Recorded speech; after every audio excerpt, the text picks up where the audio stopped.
नमस्कार मित्रों, आप देख रहे हैं स्मार्ट स्टडी हेल्प। सामान्य अध्ययन के अति महत्वपूर्ण प्रश्नों की श्रृंखला के सेट 3 में आपका स्वागत है। इससे पहले हम 2 सेट पूरे कर चुके हैं, यानी कि हमने 200 क्वेश्चंस पढ़ लिए थे। हमारा टारगेट 2000 क्वेश्चन का है, यानी हम आपको 20 सेट कराने वाले हैं। तो बने रहिए आप हमारी इस अति महत्वपूर्ण श्रृंखला के साथ। चलिए शुरू करते हैं। आज का पहला क्वेश्चन देखते हैं। पत्नी पूजा की परंपरा चेर वंश के किस शासक ने प्रारंभ की थी? तो ये महान शासक थे सेनगुट्टवन। देखते हैं नेक्स्ट क्वेश्चन। लंदन से टीपू सुल्तान की तलवार खरीदकर भारत कौन लाया था? तो ये लाए थे विजय माल्या जी। इन्होंने ऐसे ही कामों में अपना पैसा बर्बाद किया है और फिर अब खुद दिवालिया होके लंदन भाग गए हैं। देखते हैं नेक्स्ट क्वेश्चन। किसे धारावर्ष के नाम से भी जाना जाता है? राष्ट्रकूट राजा ध्रुव को धारावर्ष के नाम से भी जाना जाता है।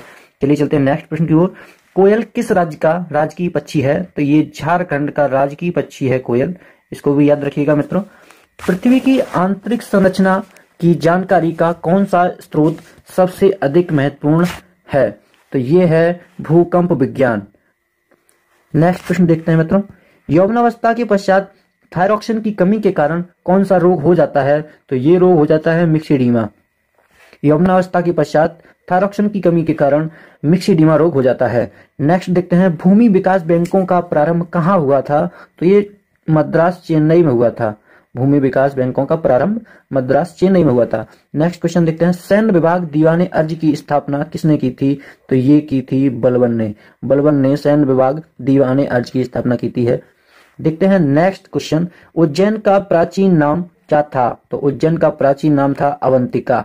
नेक्स्ट क्वेश्चन देखते हैं। वातावरणीय परिवर्तनों से उत्पन्न संवेदी प्रेरणाओं को किस अंग के माध्यम से प्रतिक्षेप क्रियाओं पर नियंत्रण होता है? तो मेरु रज्जु के माध्यम से प्रतिक्षेप क्रियाओं पर नियंत्रण होता है। नेक्स्ट क्वेश्चन देखते हैं। राज्य विधानसभा की न्यूनतम सदस्य संख्या कितनी निर्धारित है? तो यह है 60। राज्य विधानसभा की न्यूनतम सदस्य संख्या 60 निर्धारित है। देखते हैं नेक्स्ट क्वेश्चन। अहमदिया कादियानी आंदोलन यानी कि अहमदिया आंदोलन किसने शुरू किया? तो ये शुरू किया था मिर्जा गुलाम अहमद ने। नेक्स्ट प्रश्न की ओर चलते हैं। मोहम्मद बिन तुगलक की मृत्यु कहाँ हुई थी? तो ये सिंध के पास ठट्टा नामक जगह में मोहम्मद बिन तुगलक की मृत्यु हुई थी। नेक्स्ट क्वेश्चन देखते हैं। सर्वाधिक प्राचीन द्रविड़ भाषा कौन सी है? तो सबसे प्राचीन द्रविड़ भाषा है तमिल। इसको याद रखिएगा मित्रों। Next question. पृथ्वी के केंद्र में कौन सा चुंबकीय पदार्थ है? तो पृथ्वी के केंद्र में निकेल चुंबकीय पदार्थ है। Next question. किस सूफी संत को सुल्तान ए तारिकीन की उपाधि मिली थी? तो ये मिली थी शेख हमीदुद्दीन नागौरी जी को। इन्हें याद रखिएगा मित्रों। सुल्तान ए तारिकीन की उपाधि शेख हमीदुद्दीन नागौरी को मिली थी। Next question. वर्तमान में राज्य वित्त निगमों की कुल संख्या कितनी है? तो वर्तमान में राज्य निगमों की कुल संख्या है, राज्य वित्त निगमों की कुल संख्या है 18।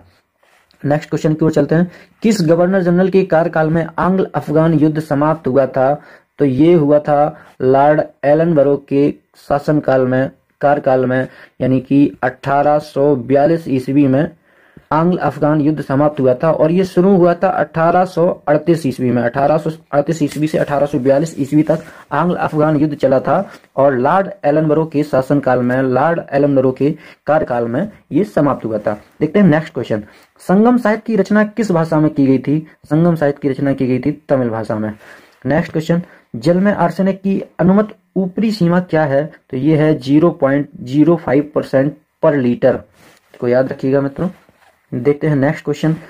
पेट्रोल निर्यातक देशों द्वारा पेट्रोल निर्यात करके अर्जित की गई मुद्रा क्या कहलाती है? तो ये कहलाती है petro dollars. Petro dollars. Next question. Gandhi ji के राम राज्य के युगल सिद्धांत क्या थे? तो ये थे सत्य और अहिंसा। Next question. Tenzing Norgay national adventures award के तहत कितनी राशि प्रदान की जाती है? ये की जाती है 5 लाख रुपए। Next question. ज्ञानपीठ पुरस्कार कब प्रारंभ किया गया था? ये किया गया था प्रारंभ 1955 में। ज्ञानपीठ पुरस्कार कब प्रारंभ किया गया था? 1955 ईस्वी में। नेक्स्ट क्वेश्चन देखते हैं। ईस्ट इंडिया कंपनी के बंगाल में बिना चुंगी के व्यापार कर सकने के फरमान को 1717 ईस्वी में किसने जारी किया था? ये जारी किया था फर्रुखसियर ने। फर्रुखसियर ने जारी किया था ईस्ट इंडिया कंपनी के बंगाल में बिना चुंगी के व्यापार कर सकने वाले फरमान को 1717 ईस्वी में। देखते हैं नेक्स्ट क्वेश्चन। मुगल सम्राट फर्रुखसियर द्वारा अंग्रेजी ईस्ट इंडिया कंपनी को जारी किए गए फरमान को क्या कहा जाता है? ये कहा जाता है कंपनी का मैग्ना कार्टा। नेक्स्ट क्वेश्चन की ओर चलते हैं। लगभग 20 डिग्री सी के तापक्रम पर किस माध्यम में ध्वनि की गति अधिकतम रहेगी? तो वो माध्यम होगा लोहा। लोहे में ध्वनि की गति अधिकतम रहेगी 20 डिग्री सेल्सियस के तापक्रम पर। देखते हैं नेक्स्ट क्वेश्चन। स्वतंत्र भारत के प्रथम वित्त मंत्री कौन थे? तो ये थे डॉक्टर जॉन मथाई। स्वतंत्र भारत के प्रथम वित्त मंत्री doctor John Mathai. Next question. सबसे हल्का धात्विक तत्व कौन सा है? तो सबसे हल्का धात्विक तत्व लिथियम है। Next question. 1986 में स्थापित भारतीय सम्मान किस राज्य सरकार द्वारा प्रदान किया जाता है? तो ये प्रदान किया जाता है उत्तर प्रदेश सरकार द्वारा। देखते हैं नेक्स्ट क्वेश्चन। जॉली व्यास किस द्वीप समूह का एक द्वीप है? ये अंडमान निकोबार द्वीप समूह का एक द्वीप है जॉली व्यास। Next question. ध्वनि को आंख की भांति उपयोग करने वाला स्तनधारी कौन सा है?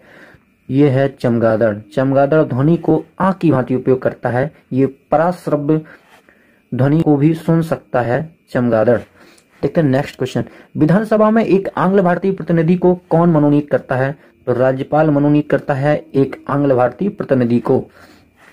Next question. सोडियम का कौन सा लवण ज्वालक की अप्रकाशक शिखा को स्थायी सुनहरा पीला रंग प्रदान करता है? तो ये है लवण बुनसेन लवण। बुनसेन लवण सोडियम की अप्रकाशक शिखा को स्थायी सुनहरा पीला रंग प्रदान करता है। तो इसे भी याद रखिएगा, बुनसेन लवण। Next question. किस गवर्नर जनरल के कार्यकाल में सिंध का ब्रिटिश साम्राज्य में विलय हुआ था? तो ये हुआ था लॉर्ड एलनबरो के कार्यकाल में। तो लॉर्ड एलनबरो का कार्यकाल 1842 से 1844 तक था। इसे भी याद रखिएगा। Next question. काजी जनरल इस्लाम किस भाषा के साहित्यकार थे? तो ये बांग्ला भाषा के साहित्यकार थे काजी जनरल इस्लाम। Next question. एंडीज पर्वतमाला दक्षिण अमेरिका में है जो की सर्वोच्च चोटी कौन सी है? एकांगुआ एंडीज पर्वतमाला की सबसे ऊंची चोटी है। इसे भी याद रखिएगा मित्रों। देखते हैं नेक्स्ट क्वेश्चन। भारत का वह संघीय राज्य कौन सा है जिसका परिक्षेत्र 3 राज्यों में स्थित है? तो पुडुचेरी वह संघीय राज्य है जिसका परिक्षेत्र 3 राज्यों में स्थित है। देखते हैं नेक्स्ट पॉइंट। ड्यूस शब्द किस खेल से संबंधित है? तो ड्यूस शब्द लॉन टेनिस से संबंधित है। ड्यूस शब्द लॉन टेनिस से संबंधित है। Next question. रोजगार आश्वासन योजना कब प्रारंभ की गई थी? तो ये प्रारंभ की गई थी 2 अक्टूबर 1993 को। रोजगार आश्वासन योजना 2 अक्टूबर 1993 को प्रारंभ की गई थी। नेक्स्ट क्वेश्चन देखते हैं। सातवाहनों की राजकीय भाषा क्या थी? तो सातवाहनों की राजकीय भाषा थी प्राकृत। नेक्स्ट क्वेश्चन देखते हैं। मानसरोवर किस लेखक की कहानियों का संग्रह है? तो ये है महान लेखक मुंशी प्रेमचंद की कहानियों का संग्रह मानसरोवर। देखते हैं नेक्स्ट क्वेश्चन। स्वर्ण जयंती शहरी रोजगार योजना में वित्त सहायता का केंद्र राज्य अनुपात क्या था? ये था 75:25, 75:25। देखते हैं नेक्स्ट क्वेश्चन। किस मौर्य राजा ने दक्कन की विजय प्राप्त की थी? तो ये थे मौर्य राजा चंद्रगुप्त मौर्य। नेक्स्ट क्वेश्चन देखते हैं। गंभीर लेखन की नई चर्चित पुस्तक अमिताभ का आ किसने लिखी? ये लिखी है यशवंत व्यास ने। इसे भी याद रखिएगा। Next question. आतिशबाजी में चटक लाल रंग किसकी उपस्थिति के कारण होता है? तो ये होता है स्ट्रोंसियम की उपस्थिति के कारण। तो आतिशबाजी में जो लाल रंग होता है वो स्ट्रोंसियम की उपस्थिति के कारण होता है। नेक्स्ट क्वेश्चन देखते हैं। सरकारीय आयोग का संबंध किस विषय से था? तो इनका संबंध था केंद्र राज्य संबंध विषय से। तो इसको भी याद रखिएगा। जो सरकारी आयोग का गठन किया गया था वो केंद्र राज्य संबंध से संबंधित था। Next question. किसी पारितंत्र में सबसे बड़ी संख्या कैसे उपभोक्ताओं की होती है? तो ये होती है प्राथमिक उपभोक्ताओं की। सर्वाधिक संख्या होती है प्राथमिक उपभोक्ताओं की। नेक्स्ट क्वेश्चन देखते हैं। कार्ले के चैत्य का निर्माण किसने करवाया था? तो ये करवाया था सातवाहनों ने। कार्ले के चैत्य का निर्माण सातवाहनों ने करवाया था। Next question. Down memory lane ये आत्मकथा किसकी है? ये आत्मकथा है मदर टेरेसा की। इसको भी याद रखिएगा मित्रों। Next question. वह कौन सा देश है जहां पर मृत शरीर को हजारों साल तक संरक्षित रखा जाता था? तो रखा जाता था मिस्र में। Next question. पर्यावरण छतरी के नाम से किसे जाना जाता है? ये ओजोन परत को जाना जाता है पर्यावरण छतरी के नाम से। नेक्स्ट पॉइंट देखते हैं। कौन सा विटामिन खट्टे फलों में पाया जाता है? तो खट्टे फलों में विटामिन सी पाया जाता है। ये तो आप भली भांति जानते होंगे। Next question. किस औद्योगिक नीति का प्रस्ताव को भारत का आर्थिक संविधान भी कहते हैं। औद्योगिक नीति 1956 को भारत का आर्थिक संविधान कहते हैं। ये अति महत्वपूर्ण क्वेश्चन है, इसको याद रखिएगा मित्रों। नेक्स्ट क्वेश्चन देखते हैं, राष्ट्रीय विकास परिषद NDC नेशनल डेवलपमेंट काउंसिल कैसा निकाय है? ये एक संविधानेतर निकाय है, यानी एक सांविधिक निकाय नहीं है, ये एक वैधानिक निकाय है। इसकी स्थापना 1952 में करी गई थी। NDC की स्थापना, नेशनल डेवलपमेंट काउंसिल राष्ट्रीय विकास परिषद की स्थापना 1952 में की गई थी और ये एक संवैधानिक निकाय नहीं है। नेक्स्ट क्वेश्चन, सोनार यंत्र किसके द्वारा प्रयोग में लाया जाता है? 9 संचालकों द्वारा सोनार यंत्र प्रयोग में लाया जाता है। चलिए चलते हैं नेक्स्ट क्वेश्चन की ओर। भारतीय राष्ट्रीय कांग्रेस की प्रथम विदेशी महिला अध्यक्ष ये थी एनी बेसेंट, इन्हें याद रखिएगा मित्रों। देखते हैं नेक्स्ट क्वेश्चन, चीन को सौंपे जाने से पूर्व मकाऊ पर किस देश का आधिपत्य था? तो ये देश था पुर्तगाल। पहले मकाऊ पर पुर्तगाल का आधिपत्य था, अब चीन का आधिपत्य है। देखते हैं नेक्स्ट पॉइंट, किस राज्य के वनों का वर्गीकरण अर्ध उष्ण कटिबंधीय के रूप में किया जाता है? तो ये मध्य प्रदेश राज्य के वनों का वर्गीकरण किया जाता है अर्ध उष्ण कटिबंधीय के रूप में। नेक्स्ट पॉइंट देखते हैं, किसने सर्वप्रथम इंग्लैंड को बनियों का देश कहा था? तो ये कहा था नेपोलियन बोनापार्ट ने। नेपोलियन बोनापार्ट ने इंग्लैंड को बनियों का देश कहा था, इसे भी याद रखिएगा मित्रों। भारत का सर्वप्रथम पूर्ण साक्षर जिला बनने का गौरव किसे प्राप्त हुआ? ये जिला है केरल का एर्नाकुलम जिला। इसे भारत का सर्वप्रथम पूर्ण साक्षर जिला बनने का गौरव प्राप्त हुआ है और केरल भारत का सर्वाधिक साक्षर राज्य है, इसे भी याद रखिएगा। नेक्स्ट पॉइंट, किस एक्ट को काला कानून के नाम से जाना गया? ये जाना गया है रॉलेट एक्ट को, जो कि 1919 ईस्वी में आया था, जिसके कारण जलियांवाला बाग हत्याकांड हुआ और बहुत सारी घटनाएं हुई। चलिए देखते हैं नेक्स्ट क्वेश्चन, बिहार का प्रथम अंग्रेजी दैनिक पत्र कौन सा था? सर्चलाइट बिहार का प्रथम अंग्रेजी दैनिक पत्र था। नेक्स्ट क्वेश्चन, थल सेना की ब्रिगेडियर की समतुल्य वायुसेना का कौन सा पद होता है? तो ये होता है एयर कमोडोर, याद रखिएगा मित्रों। देखते हैं नेक्स्ट क्वेश्चन, वर्षा के बाद किसान अपने खेतों की जुताई किसे तोड़ने के लिए करते हैं? तो ये केस नलियों को तोड़ने के लिए करते हैं, जिससे कि पानी वाष्पित होकर पुनः उड़ ना जाए। ठीक है मित्रों। देखते हैं नेक्स्ट क्वेश्चन, योजना आयोग कैसी संस्था है? ये एक परामर्शदात्री संस्था है। योजना आयोग परामर्शदात्री संस्था है और सेम है ये NDC यानी कि नेशनल विकास परिषद भी एक परामर्शदात्री संस्था है। तो अब योजना आयोग हालांकि अब कार्यरत नहीं है, इसकी जगह पे नीति आयोग ने जगह ले ली है। NITI Aayog national institution for transforming India ने जगह ले ली है योजना आयोग की। देखते हैं नेक्स्ट क्वेश्चन, सर्वाधिक शुद्ध सोना कितने कैरेट का होता है? तो ये होता है 24 कैरेट का, ये तो आप जानते ही होंगे। देखते हैं नेक्स्ट, चाय किस खनिज पदार्थ का प्रमुख स्रोत है? तो ये है पोटेशियम का प्रमुख स्रोत, से याद रखिएगा। चलते हैं अगले प्रश्न की ओर, योजना आयोग के प्रथम उपाध्यक्ष कौन थे? तो ये थे गुलजारी लाल नंदा। योजना आयोग के प्रथम उपाध्यक्ष थे गुलजारी लाल नंदा जी। नेक्स्ट क्वेश्चन देखते हैं, भारत में टेलीविजन की शुरुआत कब हुई? ये हुई 15 सितंबर 1959 ईस्वी को भारत में टेलीविजन की शुरुआत हुई। नेक्स्ट प्रश्न देखते हैं, लद्दाख और जास्कर पर्वत श्रेणियों के बीच कौन सी नदी बहती है? तो ये बहती है सिंधु नदी। लद्दाख और जास्कर पर्वत श्रेणियों के बीच सिंधु नदी बहती है। देखते हैं नेक्स्ट क्वेश्चन, भारतीय राष्ट्रीय कांग्रेस को किसने अल्पमत का प्रतिनिधि कहा था? ये कहा था लॉर्ड डफरिन ने। लॉर्ड डफरिन ने भारतीय राष्ट्रीय कांग्रेस को अल्पमत का प्रतिनिधि कहा था। नेक्स्ट देखते हैं, कस्तूरबा गांधी शिक्षा योजना किससे संबंधित है? तो ये संबंधित है बालिका शिक्षा से। नेक्स्ट प्रश्न देखते हैं, मराठा स्वतंत्रता संग्राम का नेतृत्व औरंगजेब के विरुद्ध किस महिला ने किया था? ये महान महिला थी ताराबाई। नेक्स्ट प्रश्न देखते हैं, प्रायोगिक रूप से भारत में रंगीन टेलीविजन का प्रथम परीक्षण कब हुआ था? तो ये होता 17 अक्टूबर 1981 को। देखते हैं नेक्स्ट प्रश्न, फेबियन आंदोलन की प्रस्तावक कौन थी? तो ये थी एनी बेसेंट जी, फेबियन आंदोलन की प्रस्तावक थी। नेक्स्ट प्रश्न देखते हैं, आईन अकबरी की रचना किसने की? अबुल फजल ने की। बहुत सारे एग्जाम में पूछा गया क्वेश्चन है ये, आईन अकबरी की रचना अबुल फजल ने की। नेक्स्ट देखते हैं, पेड़ पौधों की शाखाओं, तने एवं पत्तियों तक जल एवं आवश्यक लवण किस प्रक्रिया द्वारा पहुंचते हैं? तो ये केशिका द्वारा पहुंचते हैं। देखते हैं नेक्स्ट प्रश्न, भारतीय राष्ट्रीय कांग्रेस का प्रथम यूरोपीय अध्यक्ष कौन था? तो ये महानुभाव थे जॉर्ज यूले। भारतीय राष्ट्रीय कांग्रेस के प्रथम यूरोपीय अध्यक्ष। नेक्स्ट देखते हैं, दूरदर्शन पर प्रसारित धारावाहिक नीम का पेड़, नीम का पेड़ के लेखक कौन है? ये हैं राही मासूम रजा। नीम का पेड़ धारावाहिक के लेखक हैं राही मासूम रजा।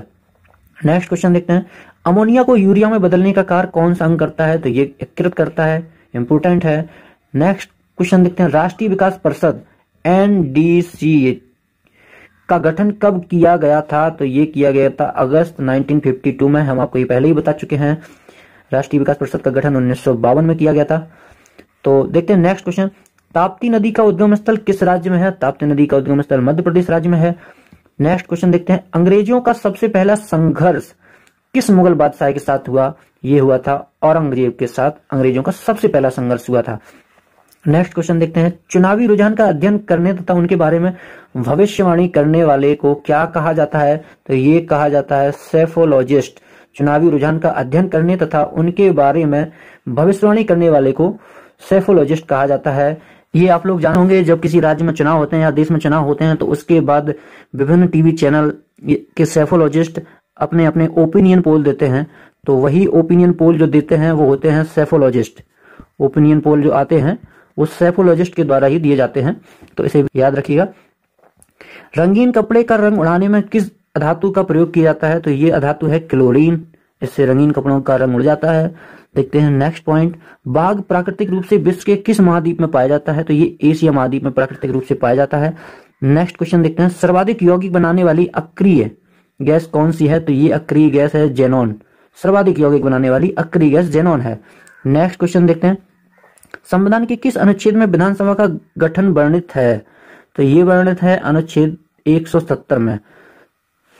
नेक्स्ट पॉइंट देखते हैं, किन्हें वृक्क की क्रियात्मक इकाई यूनिट कहा जाता है? तो नेफ्रॉन को वृक्क की क्रियात्मक इकाई कहा जाता है, इसे भी याद रखिएगा मित्रों। किस भारतीय राज्य में न्यूनतम वन क्षेत्र है? तो पंजाब में न्यूनतम वन क्षेत्र है, इसे भी याद रखिएगा। नेक्स्ट क्वेश्चन देखते हैं, टेनिस में लव का क्या मतलब है? तो इसका मतलब होता है स्कोर 0 है। स्कोर 0 का मतलब टेनिस में लव से होता है। तो देखते हैं नेक्स्ट क्वेश्चन, किस बैंक को भूमि बंधक बैंक कहा जाता है? तो भूमि विकास बैंक को भूमि बंधक बैंक कहा जाता है।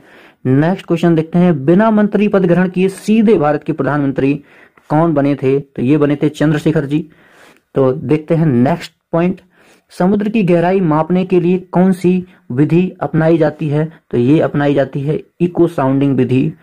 नेक्स्ट पॉइंट देखते हैं, राज्य विधानसभा की अधिकतम सदस्य संख्या कितनी है? अधिकतम सदस्य संख्या तो ये है 500। राज्य विधानसभा की अधिकतम सदस्य संख्या कितनी है? 500। और न्यूनतम सदस्य संख्या कितनी है? ये है 60। तो नेक्स्ट पॉइंट देखते हैं, नेल्सन सेल का उपयोग किसके निर्माण में होता है? तो ये सोडियम हाइड्रोक्साइड के निर्माण में नेल्सन सेल का उपयोग होता है, सभी याद रखिएगा मित्रों। नेक्स्ट क्वेश्चन देखते हैं, एलोरा की विख्यात गुफा मंदिर का निर्माण किसने करवाया था? तो ये करवाया था कृष्ण प्रथम ने, इन्हें भी याद रखिएगा। नेक्स्ट क्वेश्चन, जलियांवाला बाग कांड से क्षुब्ध होकर रविंद्रनाथ टैगोर ने कौन सी उपाधि लौटा दी थी? तो ये उनने अपनी नाइटहुड की उपाधि लौटा दी थी रविंद्रनाथ टैगोर जी ने। जलियांवाला बाग 1919 से क्षुब्ध होकर, जलियांवाला बाग हत्याकांड 1919 में हुआ था, जिससे क्षुब्ध होकर रविंद्रनाथ टैगोर ने अपनी नाइटहुड की उपाधि लौटा दी थी, जिसे अंग्रेजों ने दिया था। नेक्स्ट पॉइंट देखते हैं, सोते हुए व्यक्ति को जगाने के लिए कितने डेसिबल की ध्वनि पर्याप्त होती है? तो ये होती है 50 डेसिबल की ध्वनि, डेसिबल यानी कि डीबी। तो यहाँ ये हमारा महत्वपूर्ण, अति महत्वपूर्ण प्रश्नों की श्रृंखला का सेट 3 भी समाप्त होता है। यदि आपको हमारा ये प्रयास अच्छा लग रहा है तो इस वीडियो को लाइक करें, चैनल को सब्सक्राइब करें। इस सेट से पहले इस श्रृंखला के 2 सेट हम ऑलरेडी ही पूरे कर चुके हैं, जिसको हमने इसी नाम से प्लेलिस्ट बना के ऐड कर दिया है। आप हमारे चैनल पर जाकर उन्हें जरूर देखें। ये पूरी श्रृंखला अति महत्वपूर्ण प्रश्नों पर आधारित है। तो मिलते हैं अगले सेट 4 में, तब तक के लिए नमस्कार।